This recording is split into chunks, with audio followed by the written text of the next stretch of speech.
one. Been thrust into this role at last minute. Our president, wonderful president, Marlene Sidaway, is watching online. She's travelling back to London today. So I'm here. My name's Jim Jump. I'm the chair of the International Brigade Memorial Trust, who are the hosts of today's event. And it's my great pleasure to introduce the speakers and to say a few words about them. We are it's almost, I mean, to the day, I think it was October 2001, that a group of historians, including two of those sitting here next to me, and some veterans of the International Brigades and some family members met here in the library and took a wonderful photo of themselves outside, which was the meeting that created the International Brigade Memorial Trust. And the rest, as they say, is history. We've gone from strength to strength since then, but we owe so much to the support we've received from these three people in particular, actually. Paul Preston is our founding chair. He chaired the meeting that basically created the trust. Helen Graham is one of our patrons, and Richard Baxell was a founding trustee of the IBMT, a chair for many years, a very effective chair, and is now the historical consultant to the IBMT. I always get mixed up between consultant and advisor. I don't understand the nuance. No, me neither, Jim. And so it means that the world at large think that both he and I, in our different ways, are branches of Google. Yes, that's how we regard it.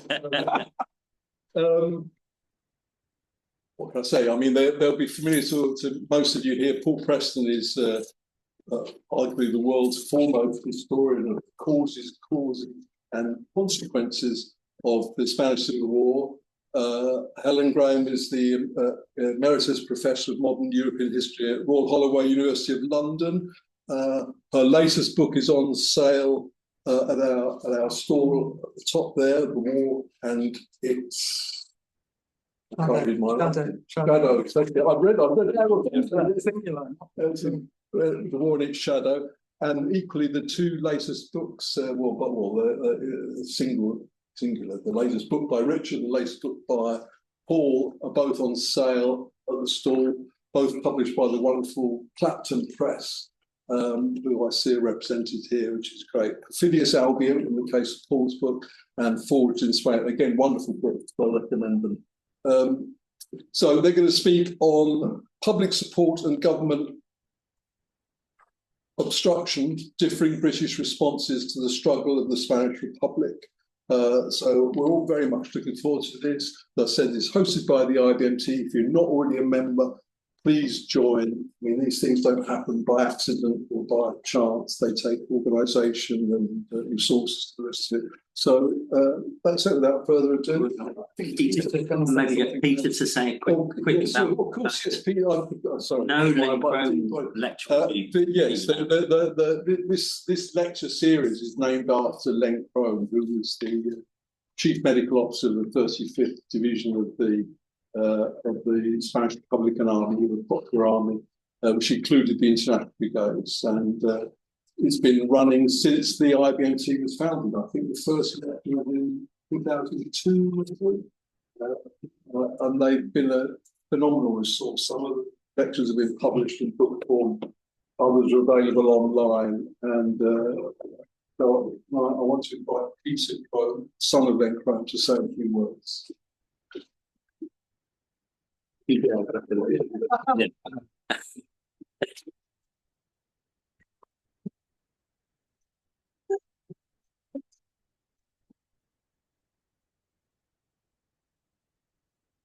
Well, good afternoon, everybody. As you've heard, my name is Peter Crome, and Len was my father, and I've been asked to say a few words about his life. Well, the first thing to say is that war, revolution, civil war was no stranger to him. He was born in Tsarist Russia, in a town that went under the different names of Danneburg, Daugavpils, and Dvinsk, depending on who was in charge of the area at the time. And he lived through the First World War, the Civil War, and the wars of intervention, which of course ran into the 1920s. And he saw his first victims of war at that time, at the age of 8. So no stranger to war. He came to Britain in 1926 to study at Edinburgh. He was affected by, he studied medicine and business, not a very good businessman, but he became a doctor.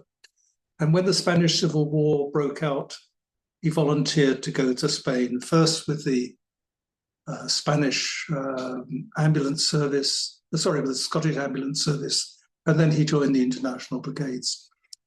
And I think he had one advantage as a doctor over some of the other people from Britain, in that he was fluent in Russian and German. Didn't speak a word of Spanish, of course, when he went, but fluent in those. And he ended up working with the general in charge of the 35th Division, General Walter. And in fact, Len's last public lecture at the age of 90 was on the life of General Walter, which I gave at Conway Hall.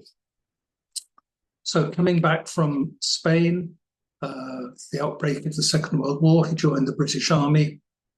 He was conscripted into the British Army, I would say, in the Royal Army Medical Corps, and served in North Africa and Italy, and then in Austria. And here he came up against, and these, if you're interested, there are tapes at the Imperial War Museum.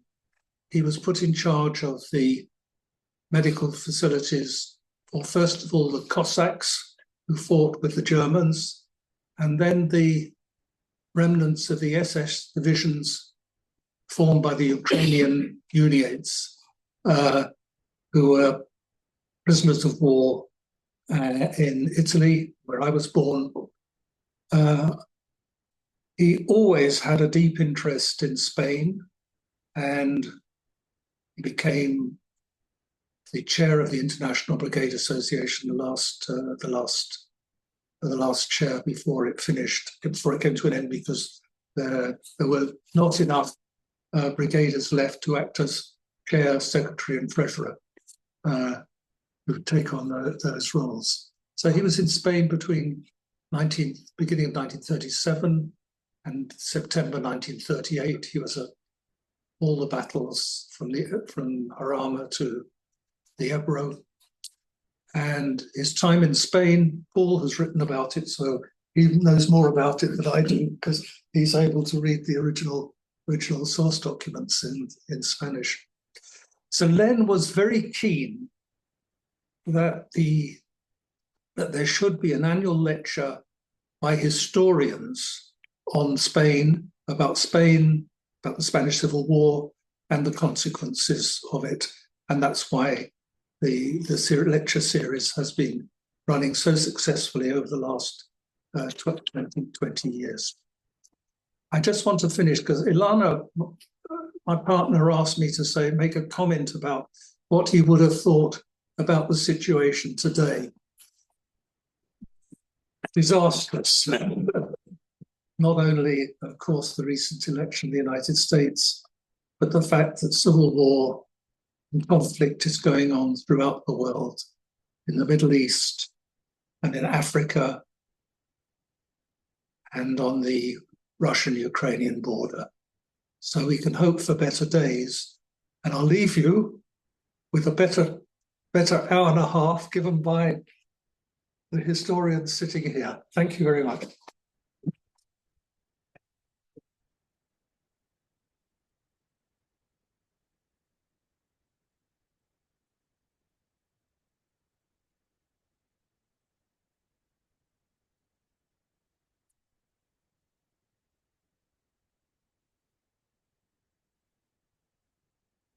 Right, so Paul, so I think, well, let me just quickly say, we're all going to talk for about 10 minutes each, and then we'll kind of open up into a wider conversation. So Paul's going to start, followed by Helen, and then I'll bring up the rear. Okay, well, before getting into what we're going to do, can I just say that to kind of consolidate what Peter's just said, Len Crome was an amazing man. And I mean, those of us who knew him, I think, to say we were his fans is putting it mildly.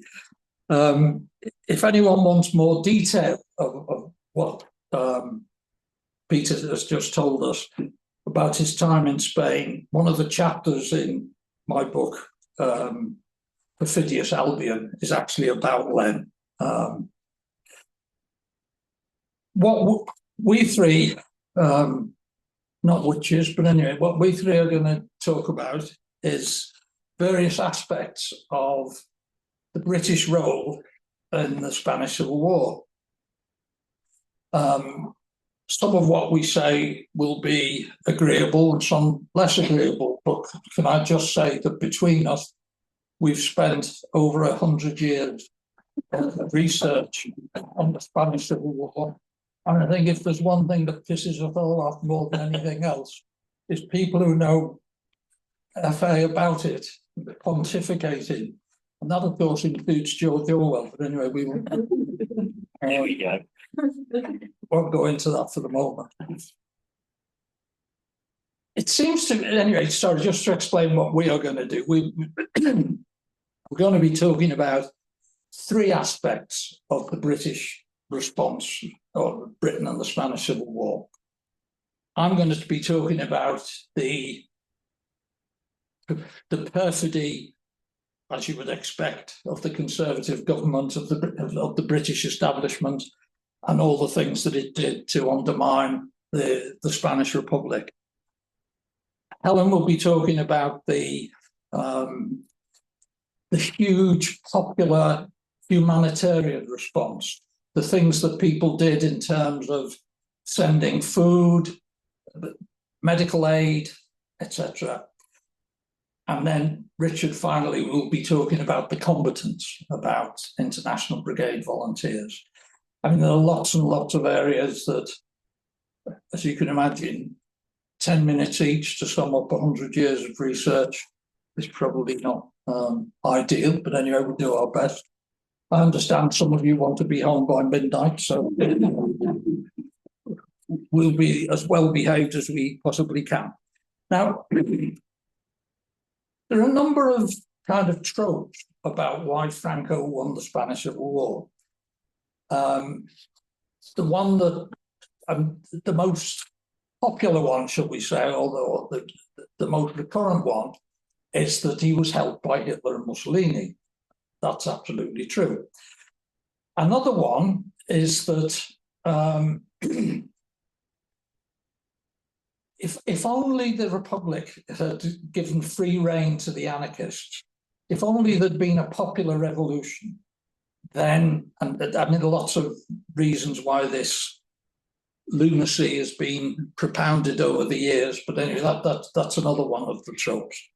But one of the things that I shall be arguing for the next few minutes is that what is often forgotten is just how important British support for Franco's military uprising was.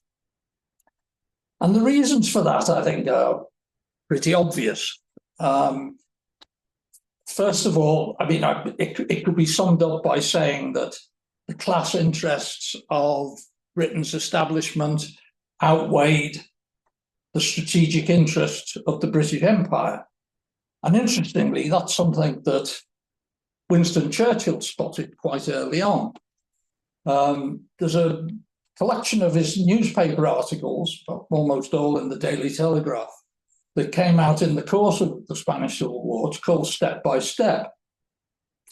And the journey encapsulated in that step by step starts off with him saying, I'm an aristocrat. In Spain, the left are massacring aristocrats, therefore I have to support the military. And over time, this changed to him by certainly well into 1938. He was saying the fate of the British Empire, I mean, I'm not going to give up that Churchill was remotely left-wing, but he was saying, you know, the thing that most interests me is the fate of the British Empire. And the fate of the British Empire it's going to be extremely ropey if the government supports Franco, because that means supporting Hitler and Mussolini, and actually it would make much more sense for us to support the Spanish Republic, which of course was absolutely true. And as we know, the government didn't support the Spanish Republic. Now, interestingly, one of the tropes, I mean, the amount of rubbish written by respectable historians about appeasement never ceases to astonish me, not least because most of them, not all, but most, completely ignore the Spanish Civil War and the impact of the Spanish Civil War. And one of the things, when some of you may know, I spent much of my life studying the misbehavior of General Franco. And one of the things that I discovered fairly early on was that it's often said that the reason why Hitler and Mussolini got involved in the Spanish Civil War was to do with ending putting a stop to revolution, to getting access to strategic war materials that obviously the Germans needed. But actually, what has become very obvious to me, and what had become very obvious to me 30 years ago, was that what Hitler and Mussolini were up to was trying to break the hegemony of international relations of Britain and France. And actually, British foreign policy over the Spanish Civil War played into their hands. And one of the key things, there was a meeting in January in Rome, at which the main protagonists were Hermann Goering, who was Hitler's representative, and Mussolini. And they were expressing their outrage that Franco was so dilatory, was so slow. And basically what they said, we've got to tell him he's only got a few weeks in which he can win the war. He's got to speed up, because there is no way, they said, foolishly as it transpired, there is no way that the British aren't going to wake up to the fact of what we're doing. There is no way they're not going to blockade all of the aid that we're sending to Franco. And of course, that never happened, and they had free rein until the end of the war. Now, the centerpiece of British foreign policy, and of course there are many reasons behind it. It's not all about class prejudice. It's partly to do with the residual horrors of the slaughter of the First World War, a kind of underlying pacifism. But one of the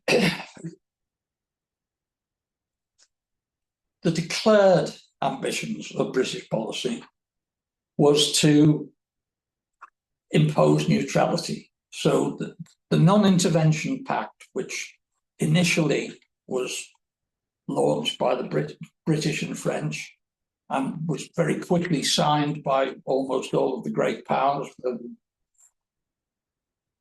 was, in the words of one very prominent Foreign Office official, a marvellous, useful piece of humbug. In the words of Pandit Nehru, the supreme farce of our time. And of course, if you look at what the Non-Intervention Pact did, it's very obvious that it concealed support for Franco. And it did so in so many ways. First of all, by treating both sides as equals, when one was an elected democratically elected government, the Republic, and the other was were the perpetrators of a military coup. It deprived the Republic of its rights at international law to defend itself, to buy weaponry. It threw it into the hands initially of corrupt arms dealers. and then, of course, inevitably brought in the Soviet Union as the only power. And that is a whole other story. Why the British? I mean, as I say, part of it was to do with the horrors of the First World War, but it was also to do with class identification. The fact that, I mean, if I tell you, which you probably already know, but if I tell you that Franco's legal representative in Britain was the Duke of Alba, who was fourth in line to the British throne. He was also the Duke of Berwick-on-Tweed. There were a lot of connections that actually, that's wrong. He wasn't fourth. I think he was 12th. There must be a royalist in the audience who can correct me on that. They're very thin on the ground in this case. Anyway, and of course, the Spanish aristocracy. If you were really posh in Spain, you sent your kids to be educated in British public schools. Obviously, the Catholic ones, Beaumont, Downside, Stonyhurst, Ampleforth. And so very often the Spaniards who were in this country arguing the case for Franco, they very much spoke the same language with the same accent and with the same prejudices as the British officials they were trying to persuade. Now, if you look at how the non-intervention pact panned out, or how it was implemented, apart from the general point that I just made about how it deprived the Republic of its rights to international law, the actual vigilance, the patrol system that was meant to implement the non-intervention pact agreement, was that Britain policed Spain's north coast.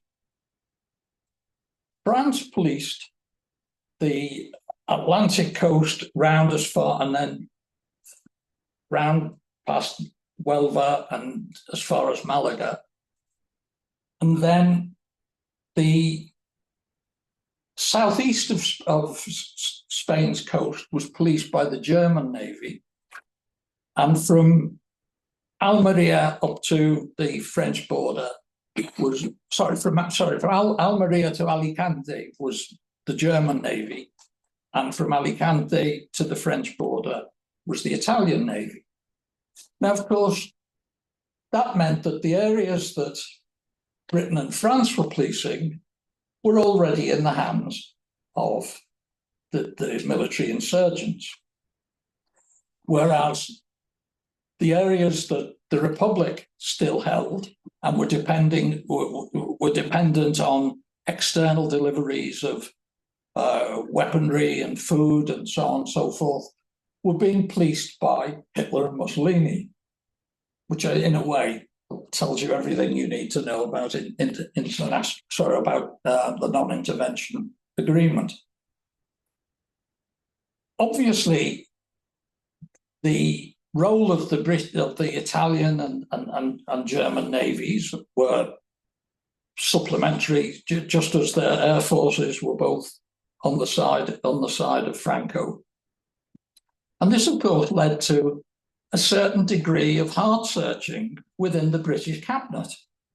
So finally, in February of 1938, Anthony Eden resigned. But the cabinet continued, of course, to be tolerant of, if you like, the flaws in the non-intervention agreement. And there was a cabinet meeting in July of 1938 in which finally a number of ministers were so fed up with the fact that British shipping, which was supplying the British shipping in the Mediterranean, which was supplying the Republic, was being bombed in Spanish harbours, Spanish Republican harbours, was being sunk by Italian submarines, bombed by Italian and German aircraft carrying Spanish markings. And certain members of the cabinet said, it's time we did something, it's time we retaliated. And the marvellous response, and this is in the cabinet papers, the response of Neville Chamberlain was that the most he was prepared to do was to send an indication to General Franco that if he must insist on bombing British shipping, could he please do so with greater discretion? It's all anyway. And I want to end with one other thing, that the outrage of some elements of the establishment came to a head with, of course, the international agreement that basically put an end to the Republic. That's to say, Munich, the betrayal of Czechoslovakia. And the most wonderful comment on Munich was made by, of all people, an unlikely supporter of the Spanish Republic, Edward Heath. Edward Heath, as I'm sure you all know, at the time was an undergraduate of Balliol College and was also president of the Oxford University Conservative Society. And there was a debate in, I think in mid-October of 1938 at the Oxford Union, in which Chamberlain's claim when he waved his piece of paper from Munich about peace in our time was subject to abuse.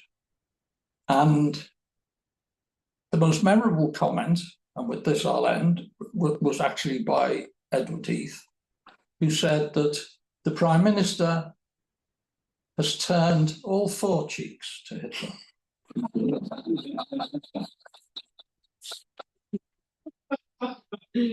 As they say in Spanish, he dicho.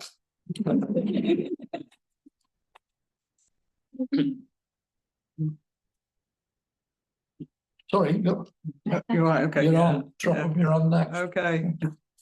I'm going to say something fairly swiftly, I hope, about this diverse range of support for the League of Republic, which came out of civil society in Britain. I mean, I've got to say it, haven't I? Talking about this in the shadow of current events, it feels very much like, quote, seizing hold of a memory as it flashes up in a moment of danger. They were the words of a historian philosopher whose own life was ended in 1940 by fascism on the Franco-Spanish border, Walter Benjamin.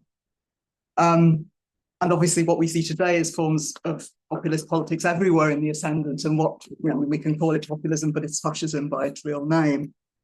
And what it aims to destroy historically is what we've historically called the public sphere. That is the space in which meaningful, non-monetarized, non-commercially transactional forms of civil activity, social engagement can take place. And so in a sense, this is what I'm about to talk about, obviously, in terms of Britain in the 1930s. So it seems very germane and actual, really, in a sense, for all that it was. The 1930s are kind of fast-forwarding into our present in many regards, are they not? Okay, so across the war from 1936 to 39 in Spain, and in order to supply medical services, supplies, meet the increasing demand, a huge refugee crisis in Republican Spain, people in Britain donated all manner of things, food, clothing, money, their own labour, as well as raising significantly important amounts of funds via a whole wide range of social and cultural activities, lectures, concert, film screenings, exhibitions, but also picnics, dances, rambles, whist drives, jumble sales, which were, of course, the car boot sales of their time. So This public engagement in Britain was evident right from the start of the conflict in July 1936, when, well, I'm only summarising this because you already know, but a failing military coup escalated to a full-scale battlefield war, courtesy of Hitler and Mussolini. And then, almost immediately through the summer of 1936, thousands and thousands of people in Britain were already rapidly mobilising their efforts, organising marches, committees, rallies, meetings, all to raise funds. There was an Aid Spain committee in almost every city and in the majority of the large towns. As historian Linda Palfreyman has written, and Linda's books are an essential reference point for study of all of the medical relief that went from Britain to the Spanish Republic, this public response was then the polar opposite of the official reaction of the British state and of Britain's established political class, with their covert and often not so terribly covert hostility to the Republic and desire to wipe it out, kill it off. Of course, the thing to remember about non-intervention is that it was only the result of an earlier failure in the very first months of the war to stifle the Republic. Non-intervention is a response to the fact that the Republic's already surviving. Okay, so this official response, Linda says, well, maybe the popular response wasn't. It was actually precisely because of that official response, precisely because of that, its polar opposite. That the people were determined to do something to support the Republic. Well, why was that? Well, because they saw what was happening to ordinary people in Republican Spain, what they were up against, David and Goliath, and it simply wasn't fair. And that's a terribly unabstract thing to say, but in a sense, this idea of fairness strikes me as a very important sort of mobilizing force in all of these humanitarian endeavors. Wasn't fair. The Spanish Republic rapidly comes to symbolize resistance to fascist ascendancy across Europe, in Italy, in Germany, in Austria, and in other countries besides. But in Spain, the difference is that for the first time, there does seem to be some chance of effective resistance. So across the duration of the war, there are campaigns with public involvement to try to lift the policy of the British-driven, government-driven policy of non-intervention. But the biggest push of all in public support was to fund and deliver an absolutely staggering range of medical aid, medical supplies, personnel, doctors, nurses, support staff, ambulance drivers and ambulances, all of these things. And humanitarian aid, which was also to deliver help to the increasing numbers of civilian refugees as well. This was unprecedented. It was absolutely unprecedented. To quote Linda Palfreyman again, it was a collective humanitarian enterprise of a magnitude and intensity hitherto unseen in Britain. In terms of money, food supplies, medical supplies, personnel sent to Republican Spain, also the refugee aid and also the reception of Basque children refugees into Britain in 1937, it amounted to something like, in the money of that time, £2 million. In the money of today's time, that's always a difficult one, but maybe £180 million. That's Emily Mason's worked these things out in her excellent 2017 book, Democracy, Deeds and Dilemmas, British Civil Support for the Spanish Republic. Moreover, most of that money came in small donations from individuals and local organisations at a time when much of the population in Britain in the 1930s was also battling conditions of severe economic deprivation, because of course these are the years of the Great Depression. Core support for the Republic, humanitarian support, came from Labour and the trade unions, as one would expect, including the unemployed workers' movement. But this whole British public response to support the Republic ranged very widely. It incorporated people from many, indeed probably all walks of life, and with very diverse perspectives and beliefs, including, importantly, the cooperative movement, peace movement, and a variety of church and religious groups. So where does all of this go? What does it mean? Well, weaving together all of this diverse fabric of social engagement and relationships, the committee forming, the fundraising, the talking to each other, something quite profound was happening in Britain. There was an expansion of civil society going on. And the participation in that civil society of ordinary people, whether they were workers or lower middle class persons, who never really had a notable or named presence in this public sphere, well, people begin to get into their stride, to acquire a sense that they maybe have a right to be here, that they can be active, that they're entitled to argue, they're entitled to organise and to try to change things. This is kind of the fabric of an expanding social sort of civil society, of social engagement. Just a couple of vignettes, they're fairly random, but I think they tell the story. I mentioned fundraising for Spain via rambles. Well, we have to remember that rambling was quite a politically charged activity in the 1930s in Britain, pushing the boundaries of what was understood as public space, right?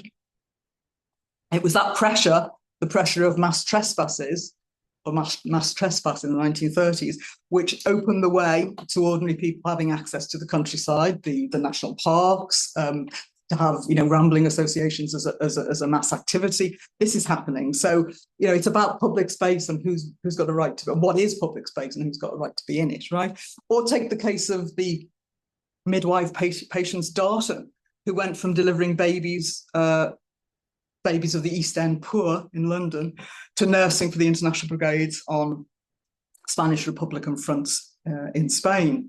And she saw no difference between what she was defending in Spain and the times that she'd gone into battle for her mums in the East End of London against these kind of hidebound hospital managements or hospital establishments. She saw that it was all part of the same sort of fabric, the idea of basically doing something about stunted life chances, doing something about pushing back against rigid stratification inside society. That was a struggle in 1930 Spain, which crucially orbited around the Republic's bid to achieve mass literacy via a new system of public primary education, which was a policy which I think we should stop a minute and think about it, as public education is something of a crisis in our own times. That at that time, that public literacy, that mass primary education push in Spain rendered Spanish conservatives apoplectic. The fact of literacy, mass literacy itself, but also the fact that the first time ever girls were being taught in the same classrooms as boys, right? For the first time ever. So obviously Spain's coming from a much lower baseline generally in terms of the education of women of humble or modest means. But in 1930s Britain too, the Aid Spain movement was a significantly gendered event as well. I mean, it brought increasing numbers of ordinary women, lower middle class, working class women into the public sphere through the cooperative movement, and the idea of a movement that what was happening with Spain was the engagement in terms of the basic food needs of ordinary poor Spanish mothers and their children. So I think with all that in mind, Emily Mason is right, because this is her idea, not mine, that we should stop thinking in terms of humanitarian and political as if they're binary opposites, as if they're in hermetically sealed categories. They're not. Political doesn't always mean party political or specific organisations. It means looking at a situation of how people live and deciding if there's something deeply unfair or unethical about it and trying to work out what you can do about it. So in a sense, doing that, the whole engagement in 1930s Britain of doing humanitarian activity was, well, it was not only doing that, but it was also actively changing the political feel of Britain. It was changing the political sort of environment. So, and this is my last point, but to extending that on, we could ask the question, why is it at this point that the distance is opening up between official Britain and the popular response? Well, Spain was a very special case in terms of what I've already said about this sense of people, you know, it was unfair and we had to do something about it. It had an ability, the Spanish Republican cause, to mobilize people from a wide array of groups with different, you know, quite largely different groups of values and beliefs. But there are also structural reasons why this was happening in the mid-1930s in Britain. And for all of the many differences of the British road to industrialisation and urbanisation being much slower than in continental Europe, there is a direct parallel here with continental Europe, in that it's about an expanding franchise. It's about the vote.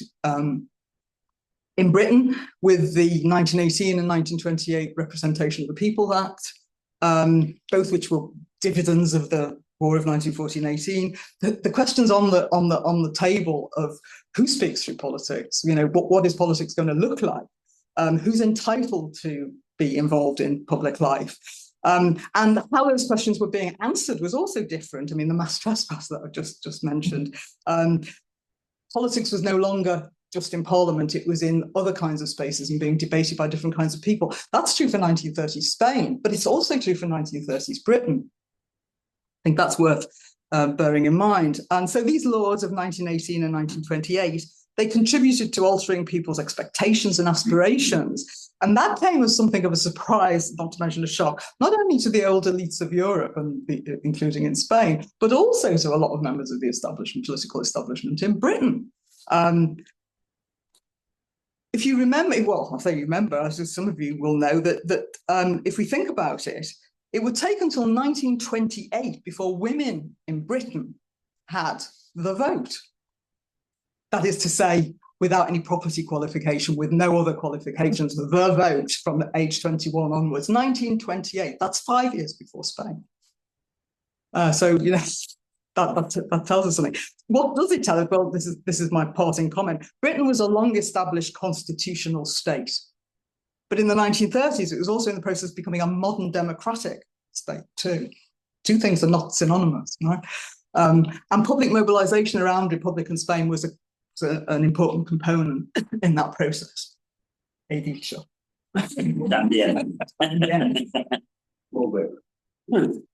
Okay, so having heard Paul's account of the British government and establishment's responses to the civil war in Spain, and Helen's on all the multifarious organisations and campaigns supporting the Republic, I now like to look at the more muscular response for those whom campaigning and protesting perhaps didn't go far enough. Now, clearly there is going to be some overlap with the issues raised in Helen's talk, particularly an anger at how a military uprising could occur against a democratic government in Europe, and an utter disgust at the British government's craven responses to it. Now, the complaint that the treacherous non-intervention pact ensured that the rebels were better armed was a constant refrain among those who went to volunteer in Spain.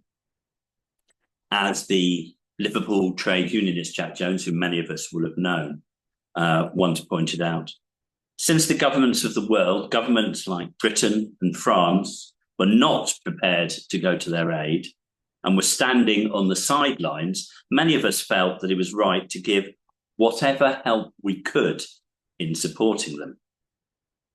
And Britain's decision to abandon the Spanish Republic spurred many to volunteer, including a young Lewis Hurst, a volunteer from London, who arrived in September 1936, soon after the implementation of the non-intervention agreement. And he wrote, "When England took the reins of non-intervention, I could hold back no longer.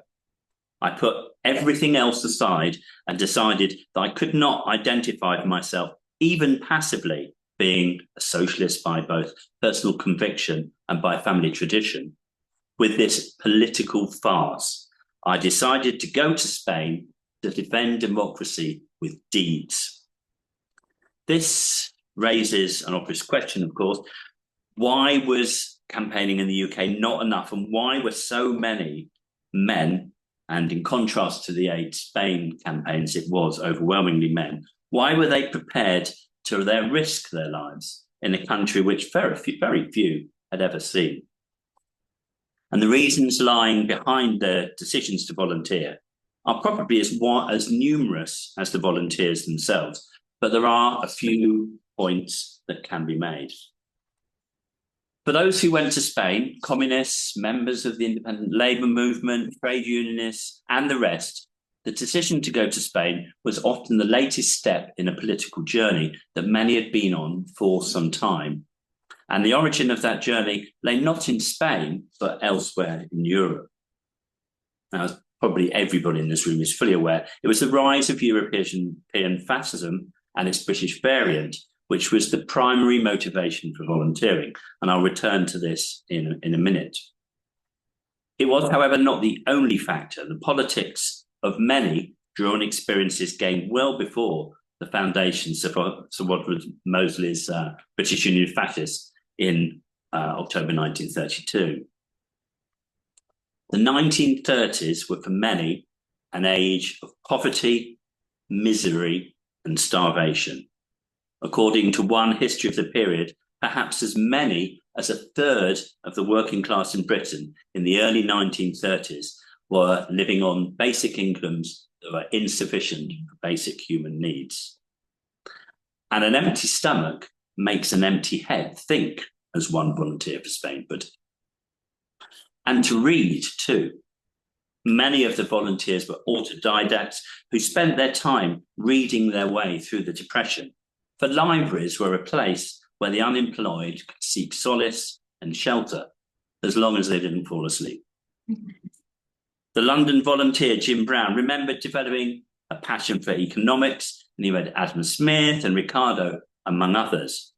Yet it was the writings of Jack London, particularly People of the Abyss, set in the slums of London's East End, which made a lasting impression on him, and on many other volunteers for Spain too. George Orwell, who's already been mentioned, read it as a teenager, and its influence can be seen in Down and Out in Paris and London. And like a character from Robert Tressel's classic Ragged-Trousered Philanthropist, which many volunteers also cite as an important influence on their particular political development, Brown later laboured in the building trade, where he worked in the summer and starved in the winter. The endemic poverty signified to many people that society was in crisis, if not actually broken. Consequently, many got involved in protests against poverty, particularly that potent symbol of political dissent in the 1930s, the hunger marches. Now, the hunger marches were organised by the National Unemployed Workers Movement, which Helen mentioned briefly earlier, which had been set up by the Communist Party in the 1920s to publicise the plight of the unemployed. Not surprisingly, many marchers went on to become communists. For a lot of young people in the late 1920s and 1930s, said one, the Communist Party was the only political party to join. However, though the Communist Party gained from its opposition to the national government, its championing of the unemployed, and its opposition to things like the means test, it was, of course, the rise of fascism in both its domestic and European forms, which was to be the principal recruiting agent, both for the party and which would harden the political convictions of those who would go to fight in Spain. Between 1935 and 1942, Communist Party membership rose from just under 8,000 to over 50,000, and that was mainly as a response to the rise of fascism. As the American historian Jim Hopkins argued, there was a logical, sequential development in the lives of many British militants. First, looking for explanations for the unemployment and repression they experienced. Second, seeing the rise of fascism on the continent as an issue that concerned them. And third, seizing the opportunity to strike back at oppression, if not in Great Britain, then in Spain. But in Britain too, anti-fascist demonstrations were held by those perceiving themselves to be targets of the fascists, communists, members of the labour movement, and in particular, of course, Jews. Many saw the Communist Party as the only serious opponent to fascism. As one Jewish activist put it, who do you think was defending Jews in the East End of London in the 1930s? The CP was the only organisation that had the power and the organisation to oppose Mosley. This fight against Mosley was always seen not as a national struggle, but the continuation of a war which had begun with Mussolini's rise to power in Italy in 1922, and with Hitler's appointment as Chancellor of Germany in 1933. And this all created this kind of notion that fascism was in an unstoppable ascent. Consequently, the rapid intervention by Hitler and Mussolini in Spain and Franco's use of Moroccan mercenaries meant that most British anti-fascists saw the war in Spain in the same way, not as a civil war, but as the most recent episode in the European war against fascist aggression. Mosley's infamous plan to march provocatively through London's East End on the 4th of October 1936 was seen very much in this light too. While the main targets of the Black Shirts March for the Jewish residents of the East End, the Daily Worker was careful to stress the wider implications. The attack on the Jews is the beginning of an attack to wipe out the socialist movement, trade unionism, and democracy in Britain. At Cable Street, the parallels between the fight against Mosley in London and against Franco in Madrid were made clear. The use of the emblematic slogan, No pasarán, and the quoting of La Pasionara's speech, that it's better to die on your feet than live on your knees, were calculated and deliberate. Barricades were built in the side streets by people who had learned what to do from photographs of the Spanish people preparing to defend Madrid in the British newspapers. While Georgy Dimitrov, the General Secretary of the Comintern, the Communist International, had originally warned the Communist Party of Great Britain not to waste too much time and resources on the small fry of Mosley's BUF, the response from those who are actually under attack, whether it's in Manchester's Cheetham or the East End of London or anywhere across Britain, was to confront the black shirts directly and robustly. Many of those who protested at Cable Street were experienced anti-fascist activists who had demonstrated at previous BUF rallies, such as the ones at Earl's Court and Olympia, and many of them would go on to continue their fight in Spain. It was a powerful and often formative experience, a key feature in the political development of those who would go on to confront fascism, not just on the streets, but on the battlefield. For these opponents of fascism, the fight in Spain was a defining moment, with a significance well beyond the Spanish frontier. When the Italian volunteer Carlo Rosselli declared Oggi in Spagna, domani in Italia, today in Spain, tomorrow in Italy, many across Europe would have felt the same way. The Dublin volunteer Bob Doyle argued that every bullet I fired in Spain would be a bullet against the Dublin landlord and capitalist. And the Nottingham volunteer Walter Gregory is typical when he stated, although the war was fought exclusively on Spanish soil, I never saw it as a domestic conflict. And I'd like to finish with a quote from an American volunteer cited in Peter Carroll's The Odyssey of the Abraham Lincoln Brigade. As some of you will know, Peter sadly died very recently. Many of you will have seen his Len Crome lecture a few years ago. Anyway, Peter quoted a black volunteer from Mississippi called Eluard Luchelle McDaniels, who explained eloquently why he decided to volunteer to fight in Spain. I saw, he said, in the invaders of Spain, the same people I've been fighting all my life. Very much.